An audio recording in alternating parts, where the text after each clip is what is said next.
జగిత్యాల జిల్లా మెట్పల్లిలో వరుస దొంగతనాలకు పాల్పడిన నిందితుడిని పోలీసులు అరెస్టు చేశారు. మిట్టపల్లి లక్ష్మణ్ అలియాస్ రవి అలియాస్ విజయ్ అనే దొంగను అదుపులోకి తీసుకున్నారు. నిందితుడి నుంచి 10 తులాల బంగారం 12 తులాల వెండిని స్వాధీనం చేసుకున్నారు.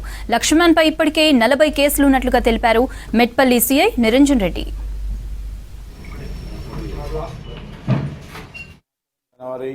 ఫిబ్రవరి నెలలో మెట్పల్లి సబ్ డివిజన్లో 4 దొంగతనాలు జరగగా అటు దొంగతనాలు ఛేదించడం కొరకు మేము అతని గురించి గత కొద్ది రోజులుగా తిరుగుతుండగా మల్లాపూర్ మండలంలోని షుగర్ ఫ్యాక్టరీ వద్ద ఒక వ్యక్తి పల్సర్ బండిపై వచ్చి ఉండగా ఎస్ఐ మల్లాపూర్ రాజు అతన్ని అనుమానంతో పట్టుకొని విచారించగా తెలంగాణ రాష్ట్రంలో అన్ని జిల్లాల్లో దాదాపు 40కి పైగా కేసులలో నిందితుడు కాగా అతనిపై కేసులు నమోదు జరిగినాయి.